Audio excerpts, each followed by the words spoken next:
আসিতেছে 14ই নভেম্বর থেকে সারা দেশের প্রেক্ষাগৃহে একযোগে শুভ মুক্তি গণমানুষের গল্প নিয়ে নির্মিত সিনেমা গোয়ার।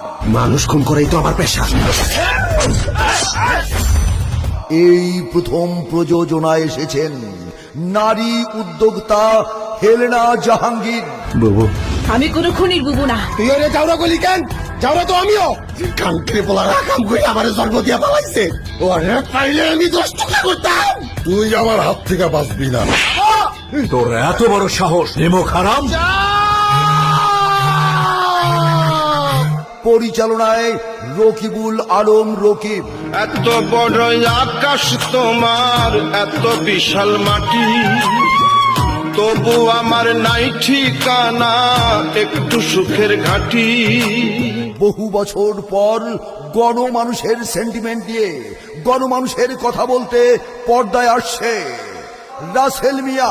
এই মা, এই সুবিয়ারে ওই জানোয়ার যেই জায়গা দিয়ে দর্শন করতে, আমি ওর ওই জায়গাটা কাইটা টুকরা টুকরা করে ফেলছি।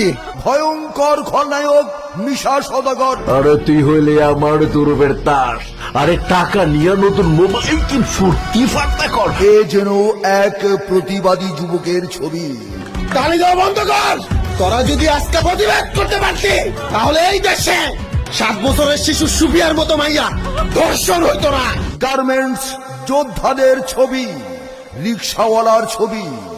সাদা মানুষ দেখতে সাদা, কালো মানুষ কালো। সাদা মানুষ দেখতে সাদা, কালো মানুষ কালো। অন্ধ মানুষ দেখে না তো, অন্ধ মানুষ দেখে না তো, চোখের সামনে আলো রে। সদর ঘাটের ছবি, গুলিস্তানের ছবি, কৃষক শ্রমিক দিন মজুরের ছবি। সংসারের স্বপ্ন দেখাইতেছ? স্বপ্ন কেন দেখাম, যা করতে চাই সেটাই মুখে কইতাছি।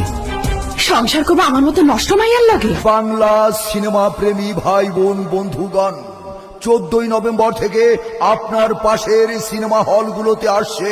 এই দেশের টেলিভিশনের টক শোতে, খবরের কাগজে, সমাবেশে আপনারা বলুন সন্তানদের স্বীকৃতি দিতে। গণমানুষের কথা বলার ছবি। বাবা, তোর রক্ত আমার জিহ্বায় লাগাইয়া কসম কাটলাম, আমি গোয়া।